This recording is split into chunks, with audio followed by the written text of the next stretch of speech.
Hello and welcome to Craft with Sarah. In this video, I'm showing you how to make this beautiful bend out card for St. Patrick's Day. You can see all of the lovely shine in there from the gold mirror card, and then 2 shades of green to draw your attention into all of the pretty details within the card. It works by having some single cut lines around the clovers and the shamrocks so that you then bend them out to make a 3D effect, hence the name, a bend out card. I'll show you exactly how to make this card in this video. But if you'd like to make similar cards for other occasions, keep watching till the end as I've got loads more designs to show you later on. But for now, to get this design, check out the link in the description underneath the video, download the file, and then let's get started. Once you've downloaded the zip folder from my website, you'll have to unzip it before you can upload the SVG into Design Space. If you're not sure how to do that, or if you'd like a step-by-step tutorial on how to upload the SVG into Design Space and which file to choose, then check out my brand new set of help guides at craftwithsarah.com/help. If you're using a silhouette or a scanning cut, you can also go to that link to find dedicated tutorials for your machine's type of software. I've already uploaded the SVG and this is how it comes in. You don't actually need to change anything if you don't want to. It does load in ready to cut. It will make a 5.75 inch square card when it's all finished, which is perfect for going in 6x6 envelopes or presentation boxes. More about those later on. One thing you might like to do, however, before you cut it out is to add a score line down the middle of the card. I like to do this to make it easier to fold. So what I'll do is click on the design and first press the ungroup button to separate out all of the pieces. Then click away, go into shapes and choose a score line. And then get rid of that menu. Set it to the height of the card, which is 5.75, and then press enter. Drag a box around the score line and the base card, and then press Align Center to put the score line exactly in the middle. The Cricut won't actually do the scoring in this position yet. There's one more step we need to do, and that's to attach the score line to the base card. So with just those 2 layers still selected, I'm going to look down the bottom of the layers panel and press the attach button. When you attach layers, it moves it to the top above everything else. To put it back, press Arrange, Center Back. And then if you want to, you can move it back into position. And now this is ready to cut, so I'll go ahead and press Make. This separates out all the different colours for you. You can change the paper size in the drop down here, and then you can click and drag to move things about to try and take up less space on your cardstock.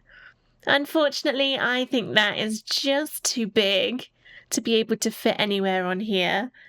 So I think I will need a second sheet. Just have a look, it kind of is 3 inches wide. I don't have enough space, so no, I'm going to need to go for 2 sheets. If you are moving stuff about, make sure nothing overlaps like that, otherwise it's not going to cut out properly. All your shapes should be nicely separated from each other. If you're changing the paper size, you will need to do that for each of the colours, although note that when you're using the darker green, you won't be able to change it to A4 or US letter paper because the base card is too big for that, so you will need 12 by 12 inch card to create this with the base card. When you're happy with how everything's looking in Design Space, press Continue to connect to your Cricut and then get everything cut out from cardstock. If you're brand new to cutting with cardstock and you'd like a full tutorial on how to do that, check out craftwithsarah.com/help. I've got separate videos in there for all the main types of Cricut machine with a separate video for each to show how to do it for your machine. And again, if you're in a silhouette or a scan and cut, there are videos on there on how to use cardstock with your machines too.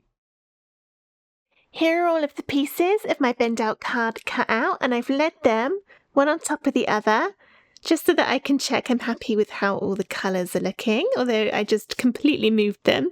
I've used a gold mirror card for the layers underneath. You can see as I move that into my camera light that it's got a real shine to it, so apologies if that gets a little bit annoying during the video, but I'll try and keep the shininess to a minimum.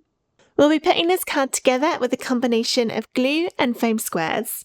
The glue I'm using is Barely Art glue. I really like it because it doesn't bend or wrinkle the card like some glues can do. And I also like Kalal for the same reasons, although Kalal does have a little bit of a smell to it because it's a solvent glue, whereas Barely Art glue doesn't. I live in the UK and get both of these on Amazon. To add some depth between the layers to bring it out and give a 3D effect, we'll need some foam squares. The ones I'm using are from Dot & Dab, but any will do. These ones are nice because they are quite small. If yours are bigger, you may need to cut them smaller to fit inside some of the pieces, but as the pieces here are pretty big, you're probably going to be okay. We'll start at the bottom and work upwards. So our very two bottoms, this is where it's going to get super shiny and you'll probably be able to see my camera. Yeah, there we go. So we've got the base card here, folded in half down the score line. To get a nice crisp fold, I went down the score line with a brayer tool. You could do the same with a scraper tool or anything that's just got a nice firm roll or scrape over there. And then we'll glue this to the top. This is kind of a brushed metallic card. It's got lines going down it, so I'm just going to make sure I put the lines the same way for all the layers. So got them going downwards. This one will be glued on, or you could use double-sided tape if you prefer. It goes right in the middle of the card with the fold line on your left. If you wanted to do a top fold card instead, then your fold would be along the top. I haven't actually tested that to see if it stands up. I think it should do. But the one I've tested is left fold, so it would open like this. Next up is the green square to go on top, which will also be glued.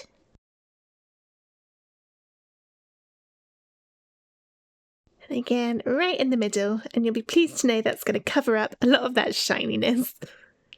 So you won't be blinded by my camera lights anymore. There's that. And then we've got this one, which will also be glued. You could use foam squares if you want to have even more depth, but I don't like my cards getting so thick that they cost more to post. So I'm sticking with just 2 layers of foam squares, which will be for the other 2 gold bits we've still got left.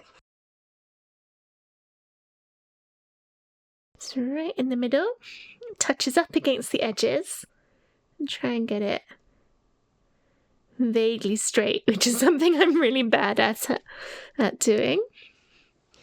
And then next up is this piece. But before we glue this on, we're going to bend out all of the 4-leaf clover leaves around the sides. Oh, that's very shiny. Let's move that out of the way a minute. All right, so I'm going to go in and just get all of those single cut lines where it's cut the edges, but not cut the full shape out. Just get your nails underneath, or you could use a weeding tool or tweezers or just anything you've got. To bend them outwards, you end up with a little 3D 4-leaf clover. And then do the same for all of them.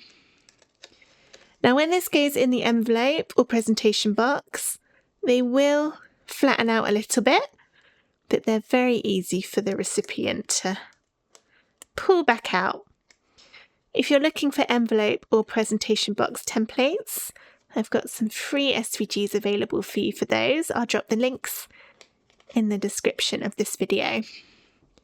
If you're giving these cards by hand, the presentation boxes work best because then they are nice and thick, so they're not going to squish your folded out bits, so they'll stay really 3D.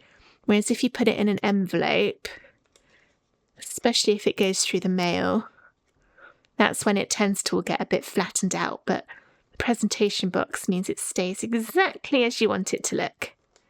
So that's the better option in my opinion. And both of the tutorials for both the envelopes and the presentation boxes show how to resize them to fit your card. So you can know that what you make is actually going to fit the card. So that's how that's looking. My little bend out shamrocks, not shamrocks, 4-leaf clovers, all done. So then this is ready to be glued on top of here. Make sure you don't add any glue to any of the bits that you've bent upwards. Otherwise, if they get flattened out, they might end up sticking to the card. It's a very narrow edge around this one. I'm going to try and get my glue around the edge, just because otherwise if there's no glue around that edge, it will be quite prone to tearing. This is where barely art glue is amazing, because the nozzle on it is so thin, and I'm not really putting any pressure on here. I'm just slowly moving it. I'm barely touching it, barely touching with the barely art glue, but it's just enough that it'll stick. And I'm moving quickly because this glue does dry quick. I don't want to get to the end and then find all my beginning has dried. Now the trick is not to get my fingers covered in glue. Push down really carefully on those edges, even though they've hopefully only got a tiny amount of glue on them. You don't want that glue to smush out and be visible, even though it does dry clear, but you can still see it a little bit, especially if it's going onto something metallic. So I'm just gently dabbing until that gets stuck. I managed to turn that round the other way by mistake, but it doesn't matter because it is symmetrical. But I will put that back on the left now. Looking lovely. Next up are these pieces, and I'm going to start by folding up the shamrocks in this design and then gluing it onto the gold base. So just like before, I'm going to go in, bend up the sides. You can sort of pinch them together to make them come out and then flatten them a little bit. And that's what we're aiming for.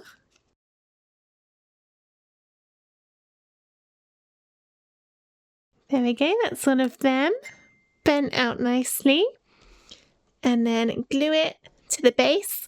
Once again, making sure you don't add the glue to any of the bits that you've bent outwards. Oh, I've got the pin in my glue still. Oops, just put that right through the hole instead of where I was trying to get to. It is symmetrical, so you don't need to worry about which way round it's going. It should fit any way that you put it on. And I'm going to leave that to dry before I attach it to the card. So while that's drying, let's move on to the final piece. This is very, very narrow, and this one just gets glued onto the gold. You can see from the little bits of tearing on the back, I had some trouble cutting this out, but overall, it was all right. I did have to give it a second go. I know it's narrow. I know this is a complicated one to cut, but sometimes I just really enjoy doing a project that's a real workout for the Cricut. I also feel like it's a good test of me as well to see if I can get it all cut out. And again, that goes in the middle. Just gently push down. Trying not to smush that glue out. I have done in a few places, but it shouldn't notice too much once it's dry. Put the lid back in the glue. Now this one's dry. Turn it over and add foam squares to the back. And be kind of careful not to flatten out all of your shamrocks. It might be easier, rather than putting it on your surface, to hold it and hold it kind of in the middle as you're adding the bits. One around all those edge bits, and then also a few in the middle. There we go. And then peel the tops off to reveal the stickiness underneath. If you do flatten out any of the bend out bits, you can just bend them out again when it's on the card. So even if you're doing this flat against your work surface, it doesn't matter. Because we've done the bend once, they'll come out much easier on the next try if you need to pull them out again. Yeah, so some of mine are just going to need a little bit of pinching again. Put that in the middle. See, now that they've started, it's nice and easy to just bring them out. And finally, foam squares on the back of this piece as well. No sticky out bits on this one, so we can just put them straight on. Peel the tops off. And then glue it right into the middle. And that's our beautiful bend out card for St. Patrick's Day, or as a good luck card. All finished, super shiny, super 3D, and super beautiful. Here's how to find more bend out cards on the Craft with Sarah website. It's easiest if you first log into your account. So press the login link on the top right of the screen. Enter your username and password in the box and then press login. Or if you don't have an account, you can press the register for free link. If you can't remember your password, or if you just don't feel like typing it out, enter your username or email address in the magic login link, and then you'll be emailed a link to click to log in without needing to enter your password. After logging in, you'll be taken to your account page. Look along the top navigation and press Products. Scroll down until you see the Categories filter and click into that, and then under Greetings cards, tick the box that says Bend Out. The results will then change to only show you the bend out cards, so you can see all of these lovely designs that match that same bend out style of the St. Patrick's Day card we've just been making. If you're a Craft Clubhouse member, you'll be able to download many of these designs straight away by pressing the download button, because these were included in your Clubhouse account. If you're not a Craft Clubhouse member, then these designs will be available with your design credits if you're part of our new monthly or yearly membership, or you can purchase them individually. For other designs that weren't previously part of Craft Clubhouse, you can use your new design credits to get them. Simply press Get with Credits, and then it will ask if you're sure you want to download it. Press Confirm, and then that will start the file downloading, and you'll use up some of your credits to get it. If you're just interested in seeing the free designs, scroll back up to the top of the page, and then under the Categories filter again, scroll down until you see Freebies. Click on that, and now it will update to only show us bend out cards that are also free. As long as you're logged into an account, even a free account, just click on that free download. It will start the file automatically downloading to your computer. So there you have it. That's how to find loads more bend out cards to make with your Cricut. But now let's go back to the St. Patrick's Day design. I hope you enjoyed this video on how to make a bend out card for St. Patrick's Day. It would also make a lovely good luck card too. If you did enjoy this video, please give it a thumbs up and subscribe to my YouTube channel for loads more Cricut crafts and St. Patrick's Day ideas. See you next time. Bye!